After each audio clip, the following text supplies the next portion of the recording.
पाकिस्तान में सरकार और सेना में ठन गई है। जैसा कि पहले ही आपको मैं बता रही थी, शहबाज सरकार की बात नहीं मान रही है पाकिस्तान की सेना। जनरल असीम मुनीर जो कि चाहता है कि वो खुद सरकार बन जाए, और अब पाकिस्तान की सेना और सरकार में ठन गई है। शहबाज सरकार की बात नहीं मान रही है पाकिस्तानी सेना। अब शहबाज सरकार की बात माने या नहीं माने जनरल मुनीर, लेकिन हिंदुस्तान जब उसको सबक सिखाने पर आएगा तो उसको उसकी औकात बता देगा, और इस बात को जनरल मुनीर को अच्छे से समझना चाहिए।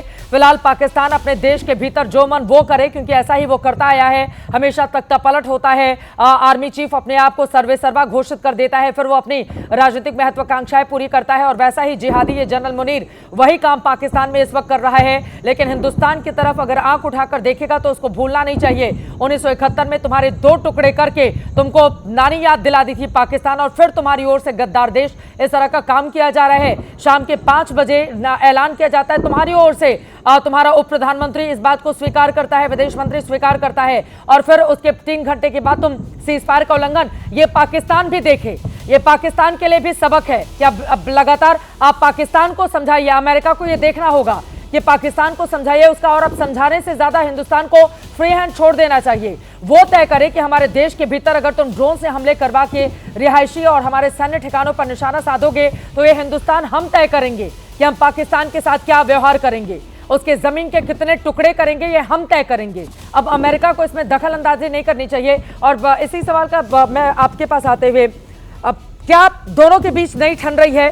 सरकार कुछ और चाहती है, जनरल मुनीर या जिहादी मुनीर कुछ और काम कर रहा है वहां पर पाकिस्तान के भीतर। आशीष, जब आप बात ये कह रही थी तभी ये बात मेरे ख्याल में आ रही थी, और आप बिल्कुल ठीक कह रही हैं। मुझे ऐसा लगता है कि आसिम मुनीर ने विद्रोह कर दिया है। वो भारत के साथ कोई सीज फायर करना ही नहीं चाह रहे हैं, कंट्रोल जमाना चाह रहे हैं पाकिस्तान की हुकूमत पर। उस वजह से वो इस तरह की हरकत कर रहे हैं कि डिस्पाइट सीज फायर अनाउंस हो जाने के बाद उनके डीजी में ये तो क्लियर कट ये भी दिखा रहा है कि पाकिस्तान आर्मी में 2 फाड़ है। वो मानने के लिए तैयार नहीं। कुछ लोग हैं जो सरकार से एसोसिएट करके सीज फायर को मानना चाहते हैं, उसको अडियर करना चाहते हैं, लेकिन आसिम मुनीर अपने नेफेरियस डिजाइन से पीछे नहीं हटना चाहता, और इस वजह से उसने अचानक 3 घंटे बाद इस तरह की फायरिंग। और देखिए हिमाकत देखें आप, श्रीनगर शहर जहां पर लोग रहते हैं, जो हम बार बार कह रहे हैं कि इनोसेंट सिविलियंस को निशाना बना रहे हैं, वहां पर ड्रोन मार रहे हैं। वहां पर रेड लाइट्स और ड्रोन्स देखी गई, स्पॉट की गई हैं। जो आप बता रही थी बीबी कैंट के पास एक को मार गिराया गया, और लगातार आसिफ जैसे दिखा रहे हैं कि उनके पीछे लगातार फायरिंग चल रही है। अनंतनाग में, पूंछ में, जाने कितनी जगहों पे से इस तरह की खबरें आ रही हैं। निश्चित तौर पे ये दिखाता है कि ये जो जिहादी मुनीर है, आप बिल्कुल ठीक कह रही है,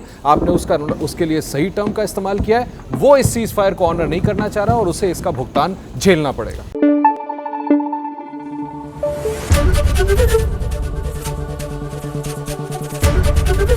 एबीपी न्यूज आपको रखे आगे।